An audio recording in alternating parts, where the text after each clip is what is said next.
Hi, I'm Tim, and welcome back to Watchbox Studios. It's Watches Tonight. This evening, we are discussing controversy, my favorite luxury watch controversies of recent years. All that, and we are showcasing your on-the-wrist shots. Spare a thought from my Instagram account, guys. I'm trying to hit 32,000, and I'm right on the cusp of it. 60-second watch reviews all day long with over 1,000 already posted. Updated daily. Check me out, Tim_Masso. And check out the new thewatchbox.com. It's our website. It pays for these pixels. It's also a lot better, easier to navigate, and much faster. So if you had beefs with the old one, the new one is a huge upgrade. Ride the wave. Thewatchbox.com. All right, viewer wrist shots. Let's take a look at the shots you have for me.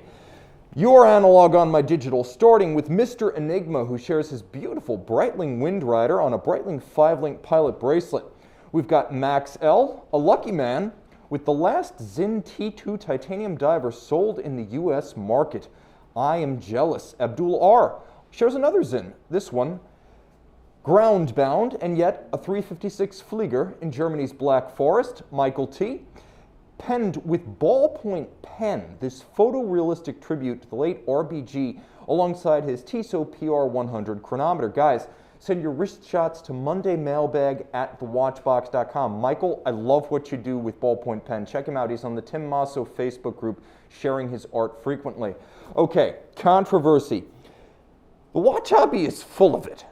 And in order for there to be a controversy, you need to have two sides in conflict. And that's what makes it so intriguing. It can seem to outside observers that the watch collecting scene is a chaotic churn of missteps, mistakes, and people who seem to thrive on calling out both of them. I should also say that when you look closer, a few patterns start to emerge. Style controversies, IP, intellectual property and design controversies, pricing controversies, and movement controversies. So some ground rules for tonight. First, no YouTube feuds. No YouTube feuds. None of it. It's everywhere. We don't need it. And frankly, it's not product oriented. You know where to find them already, and they're about personalities, not hardware. Second, we're not going to address the obvious and infamous instances of dealer and vendor counterfeiting because there's no legitimate other side to that. By the way, that's a gem.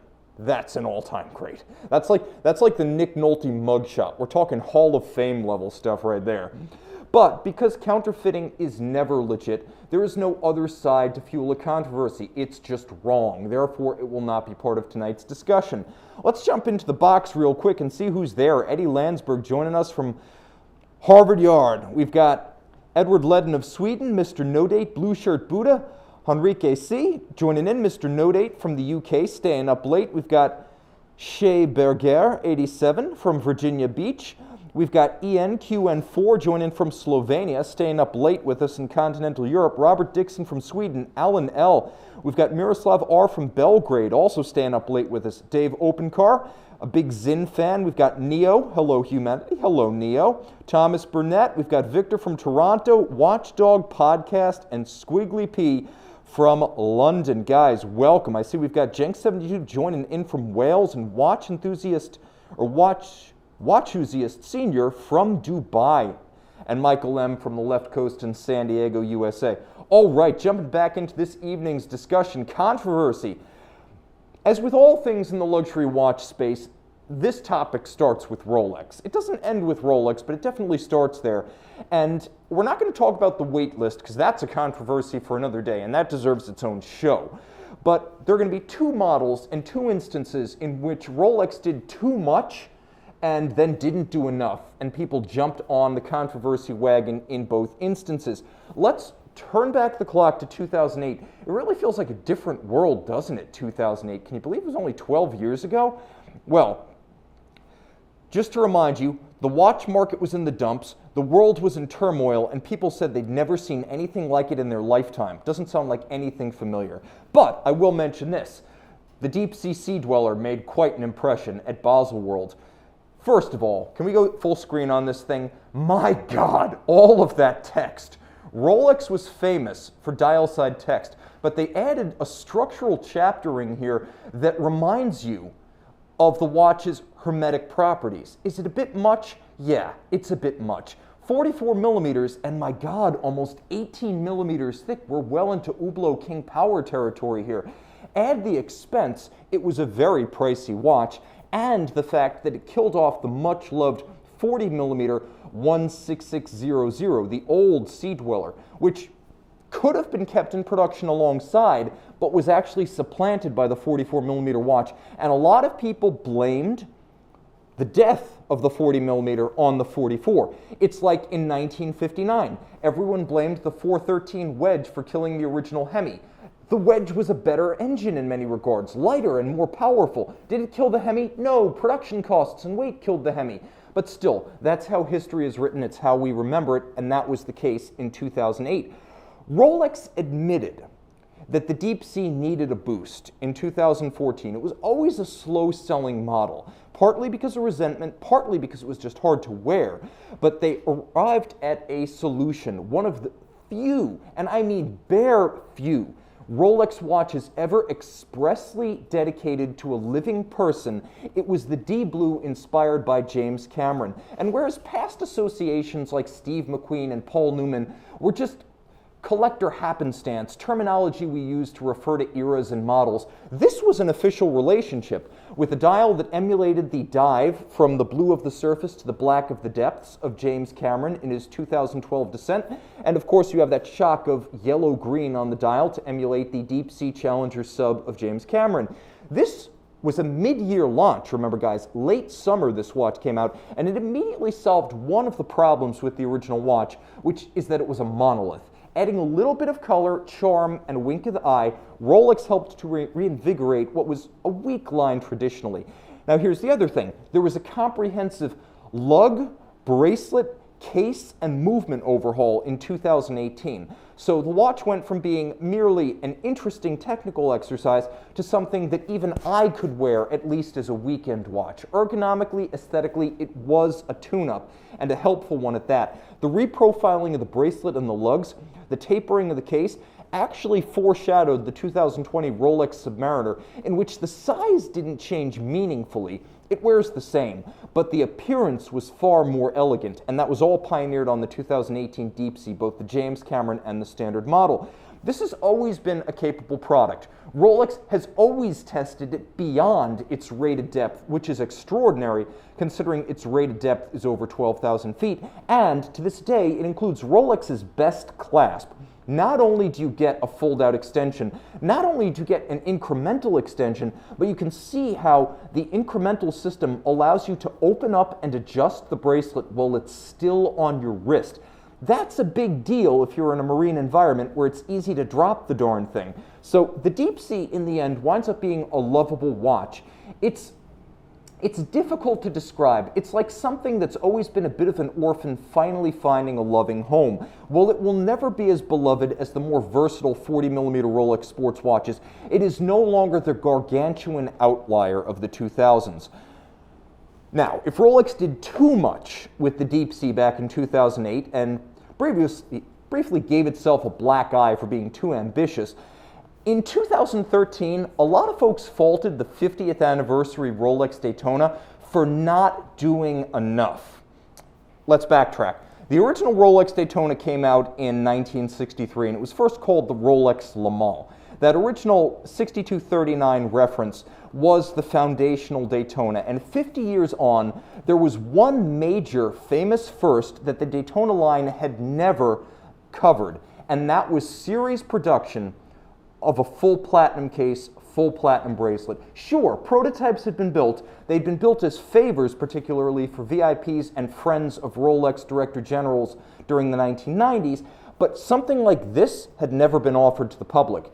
And thus it was, for the first time ever, a full platinum series production cosmograph. Rolex went one further, taking a chocolate ceramic bezel and chocolate chapter rings and transposing them onto the ice blue dial. It was a very, very cool look. But here's the problem. It was a new metal, a new bezel, and a new dial on a watch that was now twice as expensive as a 116509. That was a $75,000 watch back in 2013, which itself feels like a lifetime ago. This is a watch that was beautiful, desirable, historically important, and yet hugely controversial because people were already saying back in 2013, where's the new model? The 6-digit Daytona has been out since the year 2000. My goodness, it's been 13 years. Aren't we due for a redesign? And here we are in the year 2020, and not only is that same model generation still going strong, but the Platona has even gained a little bit of a following. It is now a much-loved watch, and I think our perspective on it has shifted. In a world where people are paying $70,000 or double retail for used 5711s, this watch, available without a wait at most Rolex dealers, represents a remarkable proposition with 3 years more warranty than the Patek, and at the end of the day, it's a famous first, whereas the 5711 is just one in a series. I happen to love this watch, and if you've ever seen it with diamond indices, which omits the chocolate chapter rings on the dial, it is truly a breathtaking experience, a feast for the eyes, but also for the wrist. You can feel where the money went. That said, it does remain a controversial piece and hardly Rolex's most innovative moment. Now let's jump into the box and see who we've got here. We've got Marco B. from Harrogate, UK. We've got Ryan D. from San Jose. We've got Denez Varga from Hungary, and we've got Toyota Mo from San Francisco. Welcome, guys, and thanks for joining in. We got Shaurya S. from India. My goodness, you're staying up almost into tomorrow morning with us.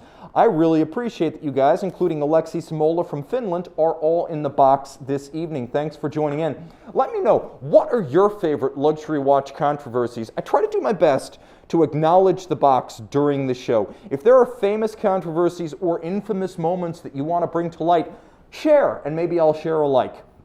Okay, let's take a quick look at some of yours on mine. Your watch is on our box. Dylan L. leads off wrist shots number 2 with his Rolex Air King. Interesting watches and wheels shot as he appears to be watching my Watchbox review video of his 116900 on the infotainment system of his car. Dylan, if you're watching, let me know what car that is. We've got Quentin G. of France displaying his impressive no-brand home-built watch with hands and dials fashioned by a watchmaker friend of his. And we've got Steve R. By the way, that thing looked awesome. We've got Steve R. showcasing his photography skills and his Omega Seamaster Aquaterra, a gorgeous-looking 41mm piece. Nicely done, nicely framed, a classical wrist shot, well rendered. Charles A. and Luna, the Wheaton Terrier, sharing Omega Planet Ocean in Denver, Colorado, high and dry. Guys, send your wrist shots to mondaymailbag@thewatchbox.com. We talked about a few controversial Rolexes, the 2008 Deep Sea, which was too big, and then the 2013 Platinum Daytona, which was too little, too late for a lot of folks who wanted an all-new model. But it's important to remember that sometimes controversy runs in the family. Rolex's sister brand, Tudor, has been the subject of controversy for doing too much and not doing enough. Sound familiar? Well, to wit, this year witnessed a blow-up that shocked me as the new Black Bay 58 Navy Blue arrived, and people were critical. I thought that in this day and age, a Black Bay iteration, especially considering the Black Bay 58 was last year's hit, I really thought a Black Bay 58 iteration with a market-friendly blue dial and bezel would be well received. I kind of thought this would be a waitlisted watch. Instantly, everyone would be all over it. You'd see markups on the aftermarket. But a lot of people took exception to this watch. They said it was safe. They said that even though the BB58 was last year's diver hit, Tudor hadn't innovated enough this year by simply launching a different color. And we're going to talk about one of the reasons why people wanted something else and why this didn't play as well as I thought. But it's interesting because as a non-Tudor collector, in watching this unfold, I was just deeply baffled. It was like Charlie watching a Marxist Oompa Loompa uprising against Willy Wonka. The whole thing was weird enough, and he wasn't part of that world. But once you add the proletariat uprising against management, at the end of the day, the whole thing seems absolutely psychotic.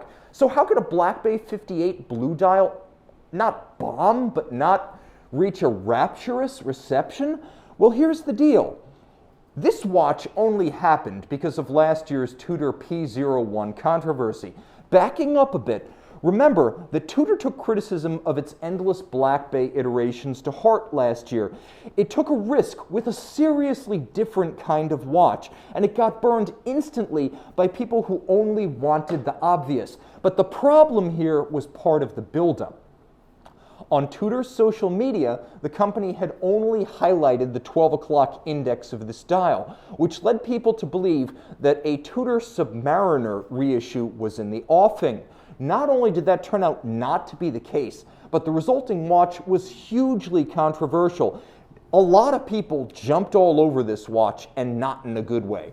The lesson Tudor learned from this backlash was that its customers didn't want anything remotely risky, imaginative, or weird in appearance.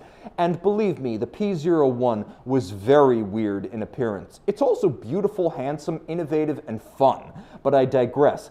This leads us to the Black Bay 58 with the blue dial. What did people want this year? They wanted a safe watch, but not this safe watch. No, people wanted a Tudor Submariner with a blue dial. They wanted something like a 7016. They wanted something with the snowflake dial, a blue bezel, no date preferably, and they wanted it exactly the way it would have appeared in 1970. The lesson to be learned here, Tudor's customer base is extremely conservative and can be extremely critical when expectations don't meet reality. Both the P01 and the Black Bay 58 Navy Blue are good watches, but that's not universally the reception that they met. Let's jump into the box right here. We've got Blya 58 saying, "My favorite controversy is whether to leave watches from the factory stock or modifying them similar to what Artisans de Genève do. Les Artisans de Genève are effectively the Singer of watches." And that's saying something because Singer also sells watches. But if you can think of a Singer Porsche, that's basically what Artisans de Genève accomplish. They take the Rolex watch, and the final product is going to cost maybe 10 times what the Rolex cost. They are going to completely reimagine it and do it at the level of a factory product. And I don't think that's super controversial, because at the end of the day, while it's never going to be a Rolex, it's a bastardized watch. It's a beautifully bastardized watch. And it's not a modification of an intact vintage example. And I think if Singer weren't doing what it does so well, there would be objections to taking intact factory vintage 911s and turning them into what amount to resto mods. So Les Artisans de Genève, I don't think they're doing something super controversial at the end of the day, because their volume is low and they're doing it to modern watches. Right here I have Eric Nielsen saying, "My brother-in-law has the Platinum Date 840 with baby blue dial. My wife's not a fan, says it's too heavy." I can't even relate. I think we all love that. And then we've got Thomas Burnett saying, "The P01 is the best watch in the Tudor lineup." Yes, I agree with you. It is easily the most interesting watch Tudor makes, rivaled only by the Advisor. And controversy requires two sides. You and me, Thomas, we're on the side of the P01. We like this watch. We even like the way it wears. Right here, we've got David M. saying, "I just got a Rolex Yachtmaster 126622. Nice, I like it. Send me a wrist shot. Monday mailbag at thewatchbox.com. Joe Art, Tim, thoughts on the new Tudor Royal Day-Date? I think it's fascinating that the closest thing to an oyster quartz revival is actually a Day-Date in the Tudor catalog. It is very much a design of the 70s, and while I understand Tudor has its own history of Day-Dates, this is the closest either Rolex or Tudor have come to reissuing something like the oyster quartz, the 1630 or the 1530, which were mechanical watches in oyster quartz cases. I like the look of it. I know some people have said that the yellow, gold, and steel looks even more dated than the basic watch, but I find that both of them are charming, and if you don't think a Tudor is dated, you're kind of missing the point. That is what nostalgia is after all. A calculated application of dated design that gives you warm fuzzies. So I like the watch. I do think it would be more interesting if a few changes were made. The dials could be more charismatic, the crowns could look like less of an afterthought, and I think it would be fascinating to see just a little bit more application to the sculpting of the case, which seems more flat than charming. But again, I like the fact that it's thin, and that's a problem with Tudor watches, so the ETA movement actually comes in handy right there. And then I've got Eric Nielsen saying, "The Advisor from Tudor with the brown dial is the watch I would steal steal if the Tudor authorized dealer left the door unlocked. You and me both. I would obviously take that watch. I would smash, grab, and run, and wear a Tudor AD, so I know of which we speak. You better believe I would rob the house. And, for the record, that's called the Cognac dial. That is easily the best Tudor watch. Okay, and by the way, when I say that the new Tudor Day-Date is an oyster quartz revival, I'm not talking about the movement, I'm talking about the shape. That's what I'm talking about right there. And then Eric Nielsen is saying he disagrees with me. The Black Bay 58 is wildly popular. Again, the controversy, it's that push and pull between the likes and the hates. And that watch seems to engender strong feelings. Jumping back, I think it's important to remember that even if we got what the collectors said they wanted, which is a new Tudor Submariner exactly like the old one, does the world really need consecutive years of new Submariners? Please. It's been forced down our throats by this point. I think we're all burned out. No one needs a new sub. No one needs a sub. Not at this point. We are subbed out. Okay. Substituting your shots for mine, Viewerist Shots 3, Sang from California, enjoys late summer beach weather in Newport Beach with his Rolex Yachtmaster. A nice shot. Fun late summer action. Eric H. of Austin, Texas, enjoys watches and wheels with Nomos. This is actually a his and hers pair. What's the car? I'd love to know. Raphael C. proves you can wear an AP offshore with a suit and actually look great doing it. Here behind the wheel, and Xavier N. and his vintage Rolex Day-Date 1803 celebrate a new loft home in Manila. Happy homecomings. Okay, movement controversies. This is where we come to blows, because whereas Rolex and Tudor are emotional, did they, didn't they, claims about in-house calibers can damage a brand, an entire brand, for decades. So, while design controversies can cripple a model launch on an individual basis, movement controversies seem to pose broader dangers to the watchmakers themselves. I can recall several times that brands claimed in-house calibers watched the claims blow up, overshadow a product launch, and actually stain the brand in a lasting fashion. And I think you know where I'm going with this, guys. Easily the most famous, or I should say infamous, movement claim controversy struck in late 2009 as a rising Tag Heuer, then a brand in pursuit of Omega-level price points and an Omega-level clientele, sought to justify this ambition with its then fourth 21st century in-house caliber, the automatic chronograph caliber, or as Tag Heuer calls it, Calibre 1887. Specs were good. Column wheel function selector, good looking movement for an automatic, 50-hour power reserve, hacking, and a quick set, and auspiciously the new movement would launch in Tag Heuer's longtime flagship model, the Carrera. Everything seemed on track for a successful step, a shift up, if you will, from third gear to fourth gear for a rising Tag Heuer. Almost immediately, though, things started going off the rails, and pundits noted that the claimed development time of less than 3 years seemed fairly short for an all-new automatic chronograph caliber. They also noted that Tag, in its current iteration, had no recent experience designing this kind of a caliber, and most importantly, the movement seemed to share a lot of obvious architecture with the circa late 1990s Seiko 6S37 automatic movement. Once you start lining up the parts, especially the pivots, it really does start to bear a family resemblance. And the answer was simple. They were one and the same. Anger followed. Most of it directed at the sales tactics, not the substance of the product launch. A lot of folks who were brutally harsh on Tag Heuer at the time also acknowledged that if you're going to use a chronograph caliber, a Seiko is an excellent option. Materially, there was nothing wrong. The movement was mostly being built in Switzerland. So on that note, it could be accurately described as at least an in-house made movement. But few in the Tag community, while showing any disdain for the actual product, accepted Tag Heuer's initial claim that this was entirely theirs. And therein lies the controversy. A good movement, but a complete misrepresentation.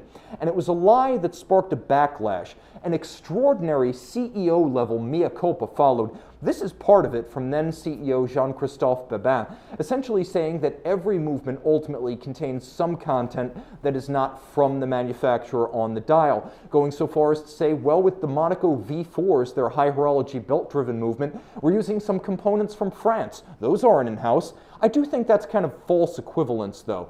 disguising the origin of a relatively affordable Japanese-made caliber, or Japanese-designed caliber, is a little bit different than procuring high horology movement parts from France. And when you're building something as expressly Swiss, that is a deception.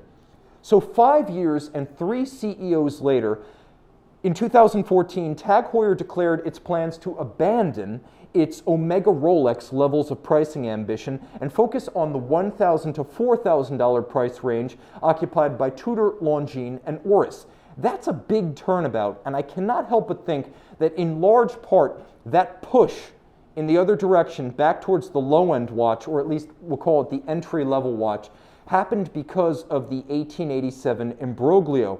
I'll definitely say this, Jean-Christophe Babin has gone on to lordly success as the CEO of Bulgari, so it didn't hurt him.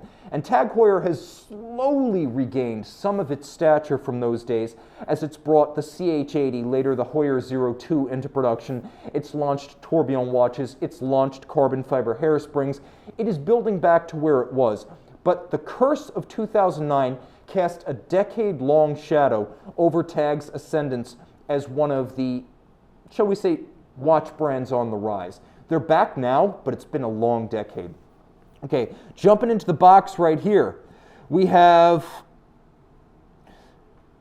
a comment that TAG Heuer now has a 25-year-old CEO whose biggest experience is 4 months of internship at Facebook, textbook nepotism. I'm actually going to give Frédéric Arnault a little bit of credit. He's a smart guy. If it were just about nepotism, you probably wouldn't give the job to a guy with a degree in computational mathematics. I'm going to bet that he's a fairly sharp dude who learns pretty quick. That's not exactly a basket weaving degree. But yeah, he's a kid and he comes from a rich background. I'm crossing my fingers and I'm giving him the benefit of the doubt. It's not like Paris Hilton took over the brand. I can also see right here, we've got a question from Joshua.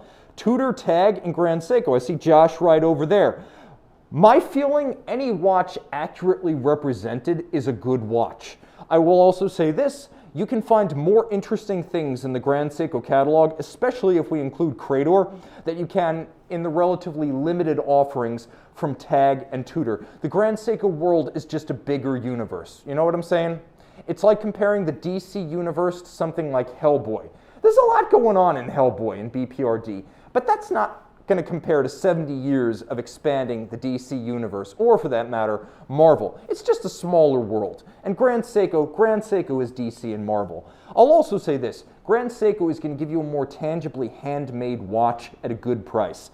Okay, jumping back in right here, I could see Abdul saying, I think TAG is actually on the downhill with Panerai as well. I gotta agree with you on Panerai. I'm not sure who the target market is for Panerai anymore, and the old school Paneristi have withdrawn from the market as they aged out of it. Those were your older boomers, or they've moved on to other brands. And I feel like everyone's taken a little bit out of Panerai's market share. Everyone's cut a piece of that cake. We'll talk about Panerai and its market in a different episode, though. I think that's a different show that deserves to be solo topic. Who is today's Panerai buyer? And is he yesterday's Panerai buyer? But let's take a look at your watches. Wrist shots, number 4. You guys sent them in. I'm firing them up. Philip M. of Regensburg, Germany, tantalizes with my favorite Omega. Some people have called this the Tim Masso on forums, which is kind of unfair because I don't actually own the watch yet, but it is the Omega DeVille Hour Vision annual calendar with blue dial and steel case. Lovely piece, lovely shot, maybe the shot of the night. John D., a U.S. Army Vietnam vet and Army football fan, sports an indomitable Casio G-Shock. We love all watches on this show and we love our vets. Marco B. pegs the photography meter with his Patek Aquanaut and flames. On fire, my man. This was at a feast, apparently. Rick R. hits the road with his Porsche Macan and his Patek Philippe Nautilus Moonface, looking good on both counts, German and Swiss. And I should add, French-Swiss. We're keeping things balanced there. All right, and Azam A. takes us home with the Tudor Black Bay Harrods edition in Saudi Arabia. Gorgeous shot. Send your wrist shots to Monday Mailbag at thewatchbox.com. As I say, to see your pieces on these pixels. We're not done, though. The TAG Heuer Caliber 1887 controversy set the stage for every movement attribution blow-up that followed, and if anything, it proved more of a peril to small upstart brands than larger outfits like TAG. Everyone remembers recently, in 2018, there was a big blow-up over Laurent Ferrier and their minute repeater, almost immediately after claiming that the LF707 movement was an exclusive in-house caliber. People were comparing its similar architecture to existing movements from Spieth Marin, Gerard Perregaux, Louis Vuitton, and Ralph Lauren, all of which bought the same Abauche from La Fabrique du Temps, the movement collaborator with Laurent Ferrier. And while the connection was never totally obscured, and they'd often admit that they worked together, claiming this movement as in-house right out of the gate badly damaged the launch of the Laurent Ferrier minute repeater, which is a shame for a beautiful watch that's only going to be made in 2 pieces a year. But there is a lesson there. Always be upfront, to a fault, about who designed your movement.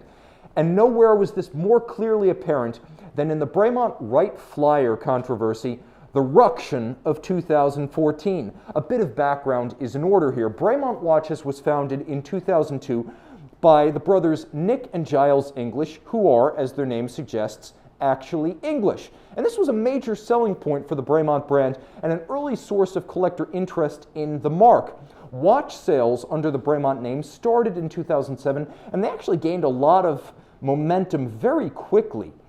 They actually sailed through the financial crisis of 2008 to 2010, and they came out riding a heck of a wave of enthusiasm as they were, with some truth, claimed to be the British successors to British watch brands like Smiths, Fears, and even instrument constructor British Jaeger, which created the dashboard instruments for generations of British premium cars.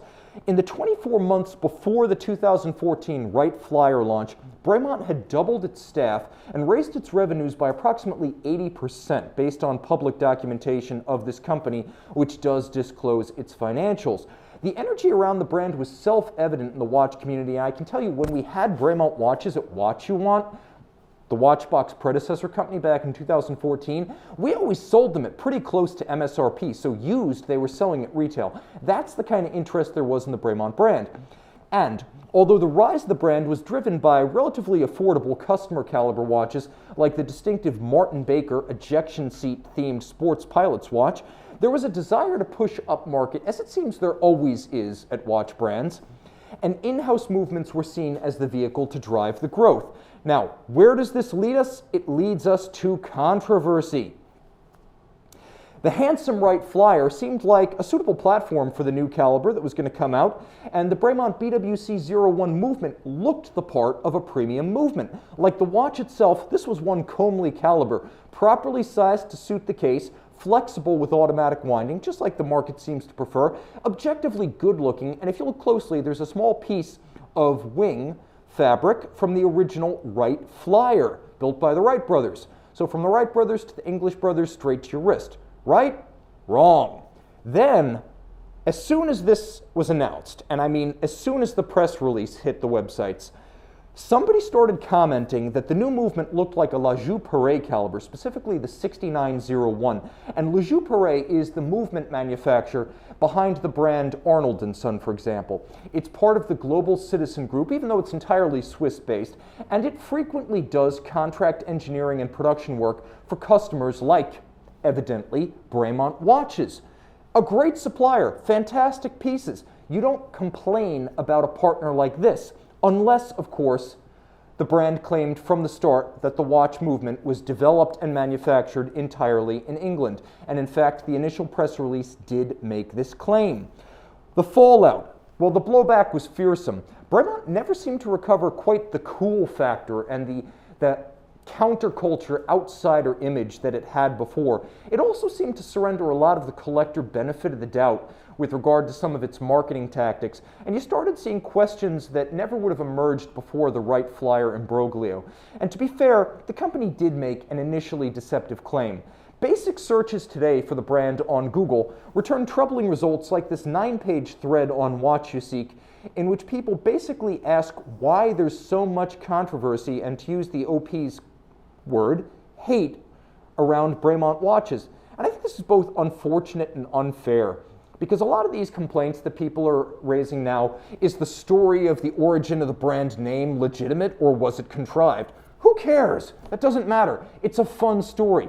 There are a lot of mythology surrounding Rolex, We don't often try to unwind and untangle all of it. We just enjoy it as folklore. Do you believe they really landed in a French farmer's crop field and ultimately named their company after the kind farmer who helped them get back to civilization? Who knows? Who cares? It doesn't really matter. But this is the kind of question people weren't asking before 2014. Also, some people are saying the brothers are too slick, that they're too salesy. I happen to disagree. They're fun guys and they're sincere. Here's the thing. There are a lot of people in the watch industry who are selling watches. There are also a lot of brand founders who have fun origin stories. But at the end of the day, these guys are so into the watches and the lifestyle that surrounds them that they're a breath of fresh air. Are they slick? Absolutely. They are sharp salesmen. And for guys who started in engineering, I'm actually kind of surprised by that. The nuts and bolts guys don't often act as effective spokesmen. But I will also say this. I've met too many stuffed suits in the watch industry, people who are selling watches today and tomorrow selling leather handbags and champagne. And I actually like the English brothers, and I find them to be incredibly sincere about their love for cars, planes, and watches. And if you're truly into that, I can forgive almost anything. Second, I also think that since 2014, Bremont deserves a lot of credit for pouring silly money into investment in facilities and manufacturing capability. 2014, it's interesting to note, was the last time the company's operating profits were actually in the positive. They were in the black. Every year after 2014, they went negative, and not because they weren't increasing turnover. They more than doubled turnover. No, they went into the negative because they were spending a lot of money on factories and machines, as well as hiring. And that's the kind of loss leading that I can accept. I think it's remarkably bold, if you're already selling customer caliber watches successfully, to keep investing in building your own pieces. If your case supplier is already economical, I think it's impressive to build your own case components just because. And if you could easily subcontract fabrication work, I think it's impressive to hire your own people to do that. And they've done all of that, and they've taken it on the chin where profits are concerned, which is the ultimate sign of dedication. I actually like that. I would also say I still think their complication designs are fantastic. They look objectively good. That's the 1918. Was it expensive? Yeah, but most luxury watches are more expensive than they should be. I would also say their simple watches are just as appealing, and not every brand gets that right. Plus, the way they separate the case from the lugs, I think their ergonomics are absolutely spectacular, and you can see the ergos on my wrist of that model, the Erco Mach 2. It looks fantastic. It felt good. I actually started to rethink my choice of Zinn when I wore that watch. It was that impressive. You get a lot for your money. Ultimately, you know where my heart lies, and I stuck with my Zinn. But that's just to give you an idea of why I think this brand has taken it on the chin in ways that are completely unfair. I do believe in Bremont, and I think it's time to bury the controversy of 2014. This is time to close ranks around the good guys in the industry, because these are tough times all around. I would also say this, there aren't too many watch brands run by guys who actually like watches, and that's a crying shame. Guys, let's see what you are saying in the box. We have a question, why wear a mask indoors? 4 people in this room, I'm protecting 3 of them right now. Also right here, we have Pete's Timepiece Safari saying, I would say the biggest controversy with high-end watchmaking is that traditional brands use new age materials like silicone or even worse, plastic. Well, silicone, just to remind everyone, is that gummy material that's used to make Swatch straps. Plastic, there are polymers in many forms. Check out the bright light cases. They're also used internally in watches. For example, there's the polymer Delrin chronograph break in the Omega Moonwatch. For the most part, it's not a problem if you can get a replacement part, but it is true. Unlike metal, you really can't repair plastic. I can also see right here, we have Abdul R saying Bremont should have been outright with the origin or lie better than they did. Yeah, they should have been upfront. There's no excuse for misrepresenting, and I gotta agree with you guys on that one. All right, a few things to note, some bookkeeping, guys. Comment and subscribe, because I love reading what you say, and I don't always get to read everything in the chat box. And also join me, Tim_Masso on Instagram. Help me hit 32,000 tonight, my 60-second review videos, to complement the long-form videos on Watchbox Reviews. I want to thank everyone who joined in. You are the best audience on YouTube. No trolls, all passion. Time out, Tim out. Thanks to you, thanks to my crew, and thanks for logging on.